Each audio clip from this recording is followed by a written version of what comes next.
नमस्कार, सुदर्शन न्यूज देख रहे हैं आप। मैं हूं आपके साथ निमि सिन्हा। चलिए इस वक्त की खास खबरों पर हम नजर डालेंगे और सबसे पहले आपको बता दें महाराष्ट्र से खबर, जहां बांग्लादेश में हिंदुओं के ऊपर हो रहे अत्याचार के विरोध में और सरला बेट के महंत परम पूज्य श्री रामगिरी जी महाराज के ऊपर दर्ज किए गए झूठे मामले वापस लेने की मांग को लेकर हिंदू जन आक्रोश मोर्चा का आयोजन किया गया है। राहता शहर में सकल हिंदू समाज की ओर से इसका आयोजन किया गया। इस विराट मोर्चा में सुदर्शन न्यूज के प्रधान संपादक डॉक्टर सुरेश चौहान के जी भी उपस्थित रहे और छत्रपति शिवाजी महाराज का अभिवादन कर मोर्चे की शुरुआत हुई। वहीं सकल हिंदू समाज की तरफ से आयोजित हिंदू जन आक्रोश मोर्चे में डॉक्टर सुरेश चौहान के जी ने संबोधन किया।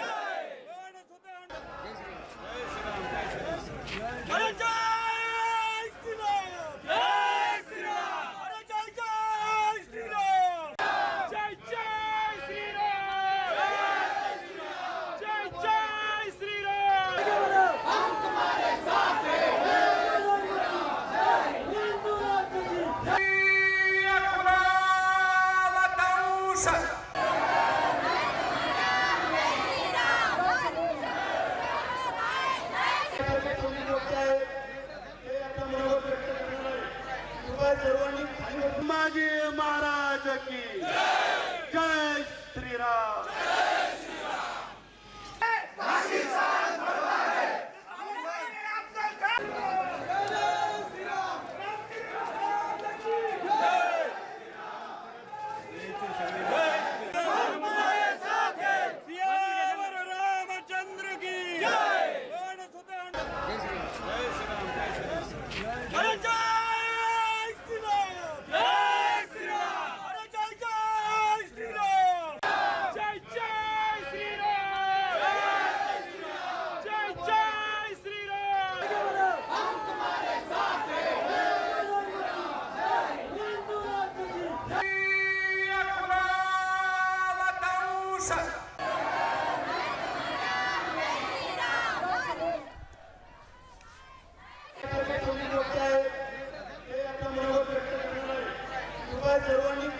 शिवाजी महाराज की जय श्री राम।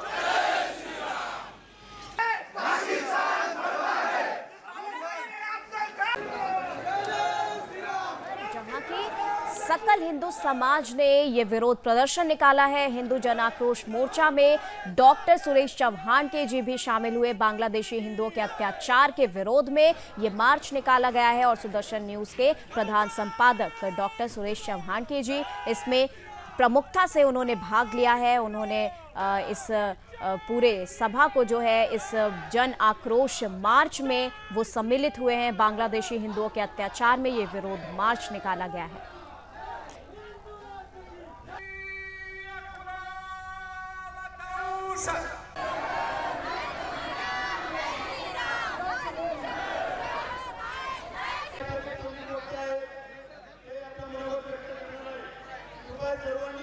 शिवाजी महाराज की जय श्री राम।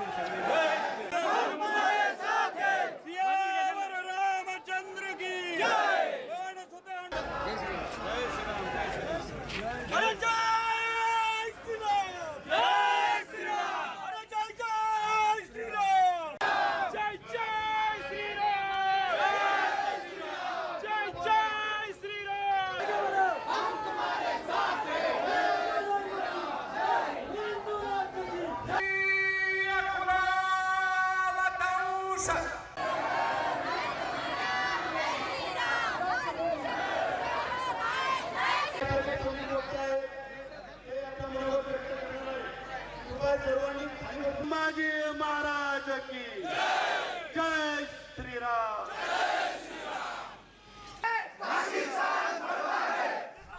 तो चलिए अब अगली खबर की ओर रुख करते हैं और आपको बता दें जो अगली खबर है वो बिहार से आ रही है, जहां से एक हत्या की घटना सामने आ रही है। यहां पर पार्षद की हत्या की गई है, वार्ड पार्षद की हत्या की गई है और ये पूरी हत्या की घटना जो है वो सीसीटीवी कैमरे में कैद हो गई है। और आपको बता दें बाइक सवार बदमाश ने गोली मारकर वहां से मौके से फरार हो गया। घटना सीसीटीवी कैमरे में कैद हो गई। पहली बार वार्ड पार्षद बने थे पंकज राय और उनकी हत्या कर दी गई है। बाइक सवार लोगों ने उनकी हत्या की। वैशाली में वार्ड पार्षद की हत्या की गई है। तो आपको बता दें कि वार्ड पार्षद की हत्या के मामले में आपको बता दें ये जो एक्शन है, बता दें आपको कि वार्ड पार्षद की यहां पर हत्या हुई है और जिसके बाद अब जो सीसीटीवी कैमरा है उसमें ये पूरी घटना कैद हो गई है।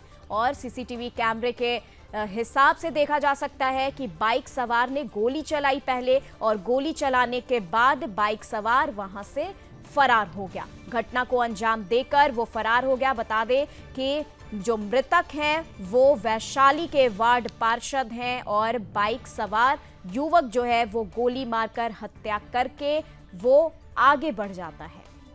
तो आपको बता दें ये खबर हम आपको बिहार से पहुंचा रहे हैं। बिहार से ये खबर आप तक पहुंचा रहे हैं जहां की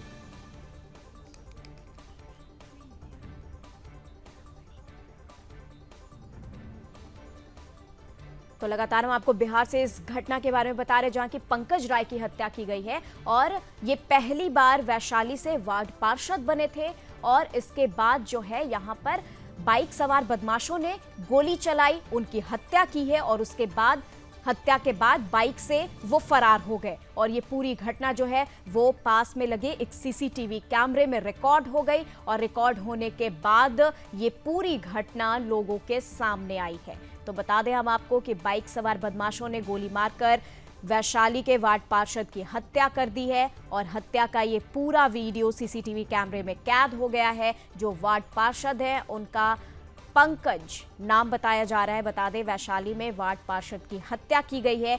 ये बड़ा मामला सामने आ रहा है बिहार से, ये पहला मामला नहीं है। पिछले कुछ दिनों पहले भी यहाँ पर बीजेपी नेता की हत्या हुई और उसके कुछ दिन पहले की बात करें तो यहाँ पर जेडीयू नेता की भी हत्या हुई है।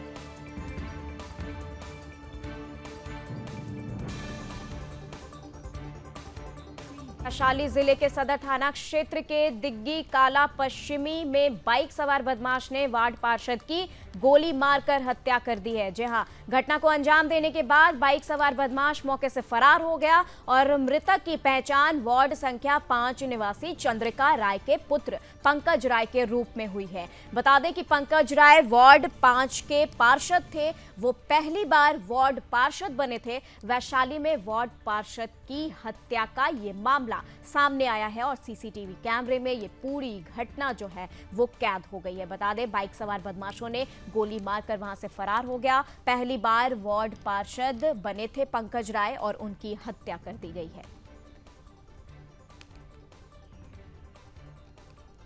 तो चलिए लगातार हम ये खबर आपको बता रहे हैं बिहार से और लगातार ये अपडेट दे रहे हैं और आपको बता दें कि बिहार में ये पहली घटना नहीं है। इससे पहले भी यहाँ पर बीजेपी नेता की हत्या की गई है, उसके पहले जेडीयू नेता की हत्या हुई है। इसी तरीके से बाइक सवार लोगों ने गोली मारकर और वहां से फरार हो गया था। और देखिए एक बार फिर से यहाँ पर वार्ड पार्षद की हत्या का मामला फिर से सामने आया है। वैशाली जिले से ये मामला सामने आया है जहाँ के सदर थाना क्षेत्र के दिग्गी काला पश्चिमी में बाइक सवार बदमाश ने वार्ड पार्षद की गोली मारकर हत्या कर दी है। वहीं घटना को अंजाम देने के बाद बाइक सवार बदमाश मौके से फरार हो गया। मृतक की पहचान वार्ड संख्या 5 निवासी चंद्रिका राय के पुत्र पंकज राय के रूप में हुई है। आपको बता दें कि वार्ड संख्या 5 के ये पार्षद थे और इनका नाम पंकज राय है। इस रूप में इनका शिनाख्त जो है वो किया गया है। पंकज राय वार्ड 5 के पार्षद थे। वो पहली बार वार्ड पार्षद बने थे। तो चलिए इस खबर पर हमारे साथ ब्यूरो चीफ, बिहार से ब्यूरो चीफ अंजनी पांडे जुड़ चुके हैं। अंजनी जी, जानना चाहेंगे ये पूरा मामला क्या है, कैसे ये घटना घटी है, और यहाँ पर वार्ड पार्षद पंकज राय पहली बार यहाँ पर वार्ड पार्षद बने थे, और फिर इस तरह की जो घटना है, क्या ये कोई राजनीतिक साजिश है या इनका कोई आपस का कोई बात कह सकते हैं, कोई विवाद कह सकते हैं, क्या है पूरा मामला? जी निमी, देखिए बता दूं कि जिस तरीके से यह घटना घटी है वो घटना काफी कह सकते हैं कि काफी दर्दनाक है, और इसको लेकर के जो है वह पूरे इलाके में कहें तो अभी भी लोग जो है वह दहशत में है, और निश्चित रूप से इसे राजनीतिक हत्या के साथ दी जा सकती है। साजिशन हत्या जो है वह की गई है। वह हत्या के मूल कारणों का जो पता है वो अब तक नहीं चल पाया है, लेकिन जो सीसीटीवी फुटेज मिले हैं उस सीसीटीवी फुटेज से यह स्पष्ट हो रहा है कि उन्हें जान से मारने की नीयत से ही जो है वह हमलावर आए थे, और 3 से 4 की संख्या में थे, और गोलियां बरसाते हुए जब लोग भागने लगे अंदर, तो फिर बाद में अंदर जाकर के भी उसे जो है वह गोली मार दी गई, जिससे उनकी तत्काल जो है वो मौत हो गई। पुलिस फिलहाल इन सीसीटीवी फुटेज को खंगाल रही है और मौत के पीछे के कारणों का जानने की कोशिश कर रही है। आखिर कौन सी ऐसी वजह थी, किस तरह से कोई राजनीतिक विद्वेष की बात थी, या फिर किसी तरह के जो ठेकेदारी की बात आती है वो सामने कहीं तो नहीं है। इसकी वजह से ही, राइवलरी की वजह से जो है वह इनकी जो है वह हत्या की गई है, और इस विभत्स घटना को जो है वो अंजाम दिया गया है। ये जो थे वो उस इलाके के काफी कहे तो पहली बार हालांकि वो बने हैं, लेकिन इसके पहले देखे तो इस मामले में कहे तो काफी संलिप्तता रही है, काफी सामाजिक व्यक्ति रहे वो, और समाज में इनका एक स्थान था। इनके पिता जो थे वो भी राजनीतिक थे, तो जिस तरीके से यह हत्या हुई है निश्चित रूप से राजनीतिक साजिश की बात जो है वह सामने आ रही है। हालांकि पुलिस अभी इस पूरे मामले को जो है वह उद्भेदन नहीं किए, उस पूरे मामले पर अभी कुछ स्पष्ट रूप से बोलने से जो है वह पुलिस इनकार कर रही है। लेकिन पंकज राय के जो पिता थे चंद्रिका राय, वो उनकी जो है वह इस बार वार्ड पार्षद बने थे, पहली बार वार्ड पार्षद बने थे, वार्ड नंबर 5 से थे, और दिघी कला यानी जो वैशाली हाजीपुर के आसपास, हाजीपुर के नजदीक का ही इलाका है, तो कहे तो जो मुख्यालय के पास का ही इलाका है, और वहां पर इस तरह की घटना को अंजाम देना जो है वह निश्चित रूप से यह दर्शाता है कि जो अपराधी है उसका जो मनोबल है वो किस तरीके से बढ़ा हुआ है। और यही वजह है कि विपक्ष जो लगातार सरकार पर जो है इस मुद्दे को लेकर हमलावर है कि आखिरकार जो अपराधी हैं उन अपराधियों पर नकेल क्यों नहीं कसी जा रही है। और नेता प्रतिपक्ष तेजस्वी यादव लगातार इस मुद्दे को लेकर मुख्यमंत्री नीतीश कुमार पर और सरकार पर जो है वह निशाना साधते रहे, और बाकायदा उन्होंने लिस्ट जारी करके सरकार पर तंज कसा है कि आखिरकार इतनी जो वारदातें हो रही, चाहे वो महिलाओं के साथ हो रही हो, छिनतई की बात हो रही है, महिलाओं की हत्या की बात हो रही है, रेप की बात हो रही है, और जो अपराधी है वो अपराधी दिन दहाड़े, चाहे वो पटना की राजधानी की बात करें, राजधानी में भी 2 दिन पहले जो है वह शंकर वर्मा की हत्या कर दी जाती है, उसके घर के पास से गोली मार दी जाती है, दिन दहाड़े सुबह 9 बजे का वह समय होता है जब उसे गोली मार दी जाती है। हालांकि वह आपराधिक प्रवृत्ति का था, आपराधिक कई मामले उसके ऊपर चल रहे थे, लेकिन फिलहाल वो ठेकेदारी पे व्यस्त था, और आपराधिक जो क्राइम का जो एरिया है तो क्राइम से काफी दूर जा चुका था। करीब 1.5-2 साल से वह ठेकेदारी का काम कर रहा था। तो लेकिन जिस तरीके से घटनाएं घट रही हैं, अपराध की घटनाएं घट रही हैं, उसको लेकर के राज्य सरकार पर जो है वह विपक्ष लगातार निशाना साध रहा है, और विपक्ष को कहे तो एक मुद्दा मिल जा रहा है इस बढ़ते अपराध की घटनाओं को लेकर के। हालांकि जो सत्ता पक्ष बार बार ये कह रहा है, दोहरा रहा है कि बिहार में जो भी अपराधी हैं वह अपराधी किसी भी अपराध को करने के बाद जो है वह बचने वाले नहीं है, और सरकार जो है वो निश्चित रूप से ऐसे अपराधियों पर जो है वह नकेल कस रही है और उन्हें सजा दिलाने का काम कर रही है। पिछले कई सालों से देखें तो फास्ट कोर्ट के जरिए जो है ऐसे अपराधियों की जो है वह को जो है वह सजा दिलाई जा चुकी है। तो लगातार जो अपराधी है वो घटनाओं को अंजाम दे रहे हैं, लेकिन पुलिस की पकड़ में भी आ रहे हैं। अभी 2 दिन पहले यदि बात करें तो कुख्यात अपराधी जो 1 लाख रुपए का इनामी था उसे पुलिस ने पकड़ा है। तो कई अपराधी जो है वह पकड़ में भी आ रहे हैं, लेकिन जो वारदातें निश्चित रूप से वे वारदातें कम नहीं हो रही हैं, और हत्या की वारदातें दिन दहाड़े जो है वह उसे अंजाम दिया जा रहा है। महिलाओं के साथ बलात्कार किया जा रहा है, बलात्कार की कई घटनाएं जो आई हैं, छिनतई की घटनाएं हैं, कई अधिकार कर्मचारी की बात करें तो कई दुकान के कर्मचारियों के साथ जो है वो लूटपाट की घटनाएं जो है सामने आई है। तो लगातार लूट की घटनाएं, हत्या की घटनाएं और इस तरह की वारदातें जो है वो लगातार देखने को मिल रही है। हालांकि ये जो मामला है हाजीपुर का मामला है, इस मामले को लेकर पुलिस जो है वह काफी सतर्कता के साथ जो है वो आगे बढ़ रही है और दावा करेगी निश्चित रूप से जिस सीसीटीवी फुटेज में जो चेहरे आए हैं उन चेहरों की शिनाख्त हो चुकी है और जल्द ही पुलिस गिरफ्त में जो है ये अपराधी होंगे और तब उसके बाद ये पता चल पाएगा कि आखिरकार जो हत्या की वजह है वह हत्या की वजह मूल जो है वजह वह क्या थी और किस वजह से जो है इस घटना को अंजाम दिया गया है। लेकिन फिलहाल जो इलाके के लोग हैं वो इलाके के लोग काफी आक्रोशित है जिस तरह से इस घटना को अंजाम दिया गया है। लोग जो है वो दहशत में तो है ही लेकिन साथ ही साथ आक्रोशित भी है कि इस तरह की घटनाओं को दिन दहाड़े अंजाम दिया जा रहा है और अपराधियों का मनोबल जो है वो बढ़ता दिख रहा है और यही वजह है कि विपक्ष भी जो है राज्य सरकार पर जो है वो हमलावर है और विपक्ष को मौका मिल रहा है।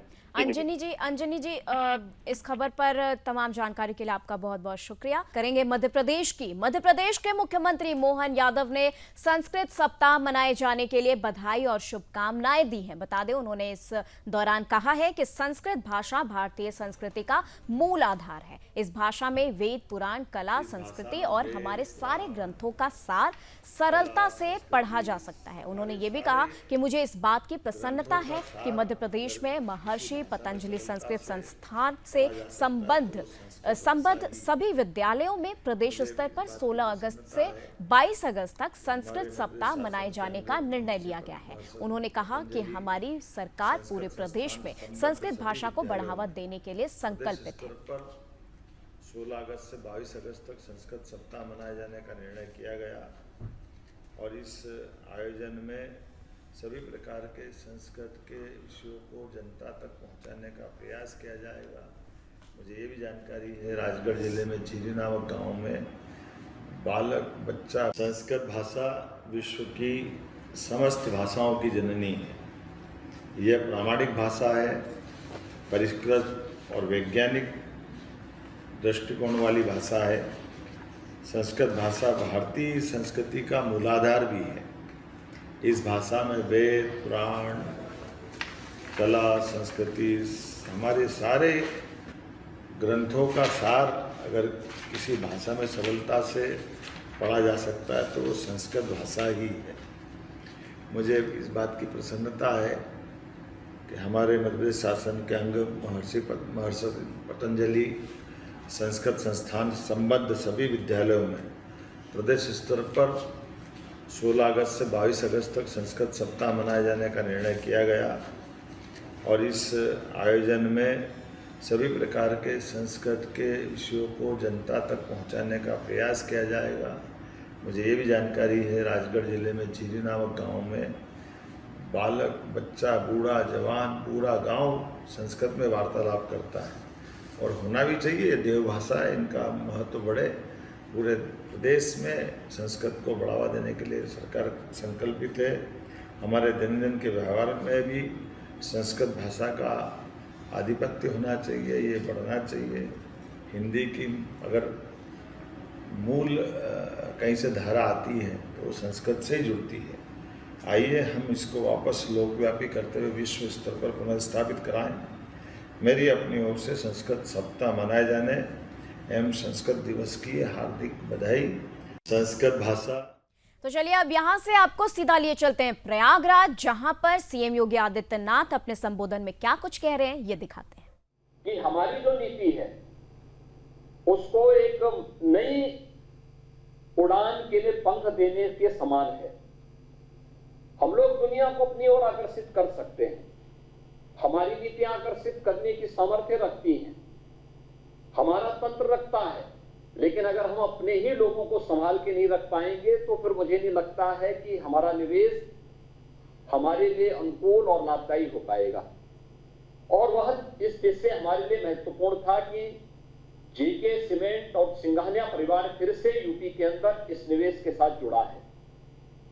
और मुझे प्रसन्नता है कि यूपी ने पिछले 7 वर्ष के अंदर